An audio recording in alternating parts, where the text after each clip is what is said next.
Merhabalar, Şekerpare'den Nefis Tarifler kanalıma hoş geldiniz.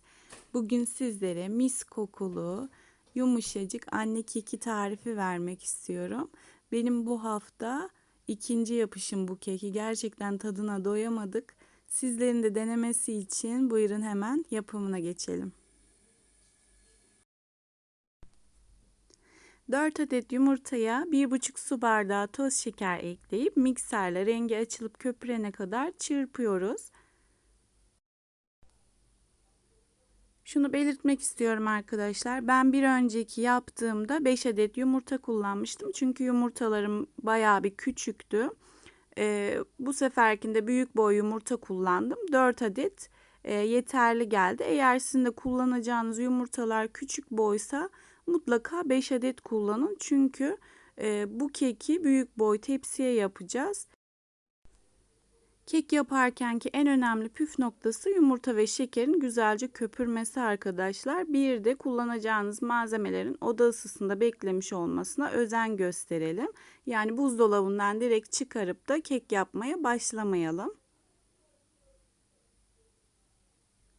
Yumurta ve şekeri güzelce çırptıktan sonra 1 su bardağı sıvı yağ ilave ediyoruz.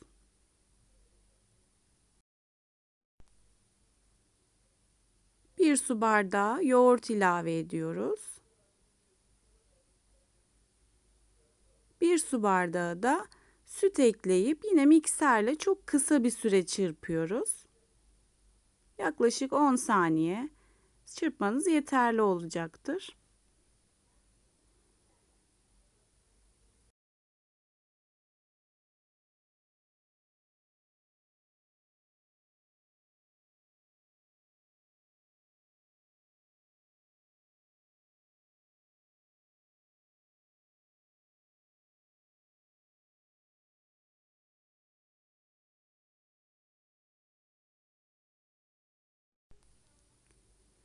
Sıvı malzemelerimizi güzelce çırptıktan sonra artık kuru malzemelerimizi eklemeye geçebiliriz.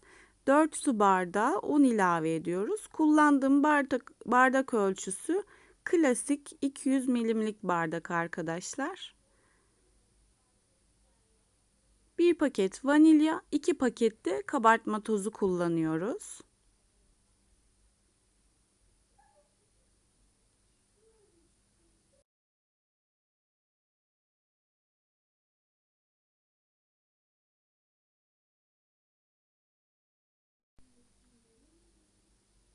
Mikserimizi çalıştırmadan önce şöyle birazcık karıştıralım ki unlar uçuşmasın.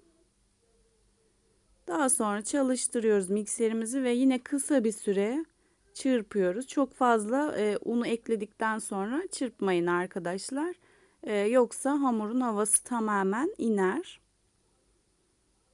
Taban kenarında kalan un parçalarını da içerisine aktarıyoruz. Tekrar çırpıyoruz.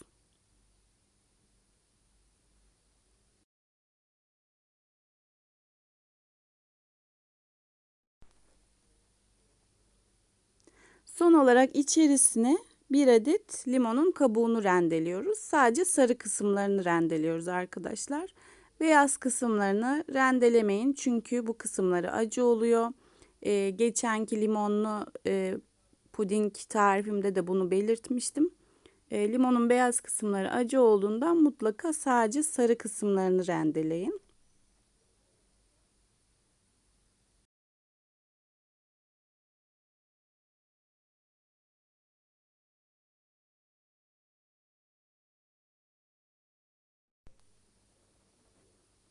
Limon kabuğunu rendeledikten sonra yine kısa bir süre çırpıyoruz. Artık kek hamurumuz hazır arkadaşlar. Ben bu tarifte büyük boy tepsi kullandım. Öncelikle tepsimizi yağlıyoruz. Böyle yuvarlak tepsisi olmayanlar dikdörtgen borcamda da yapabilirler. Onu da büyük boy olanını tercih ederseniz tam zaten ölçüler o boyutlar için.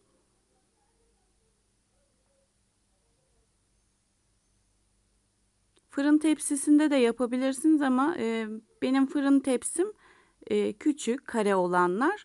Eğer büyük bir fırın tepsiniz varsa bu kadar kabarmayabilir. O yüzden en ideali böyle bir tepsi veya dikdörtgen borcam. Yağladığımız tepsimize hamuru döküyoruz. Biliyorsunuz hamuru döktükten sonra bayağı bir ortasına birikiyor. Bu ortasından kenarlara doğru yine bir spatula ile hamuru eşit şekilde yaymaya özen gösterelim. Aksi halde ortası daha çok kabarır, kenarları sönük kalır.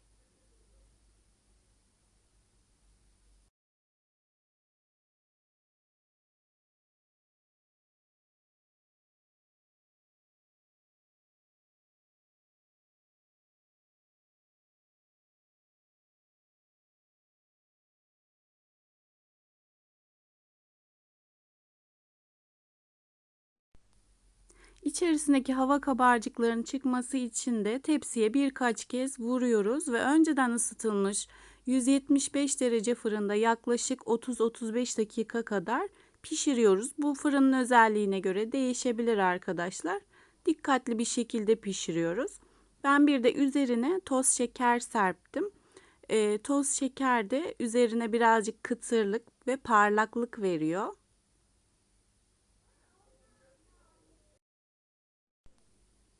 Toz şeker yerine fındık veya ceviz de serpebilirsiniz.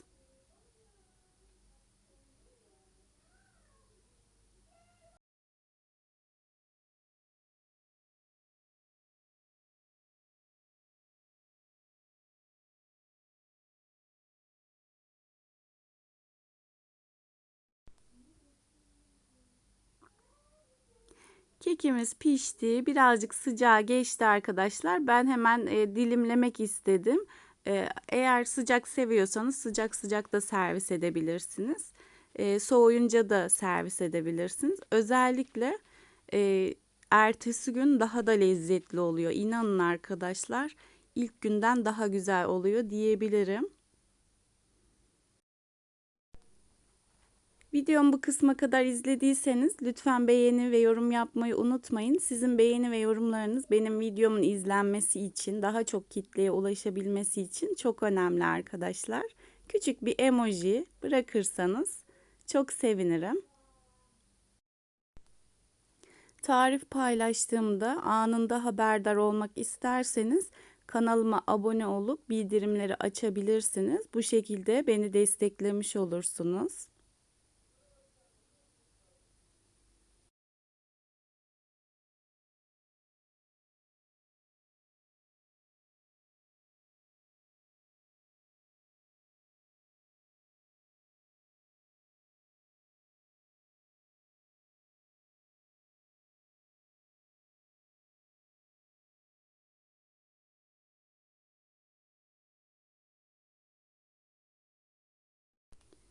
Kekimizi dilimledik ve artık servise hazır. Lezzetini anlamanız için denemeniz lazım. Mutlaka denemenizi tavsiye ediyorum arkadaşlar. Gerçekten farklı tarifler yapacağız diye böyle klasik tarifleri bir kenara attık ama gerçekten eski tariflerin yerine hiçbir şey tutmuyor. Emin olun buna.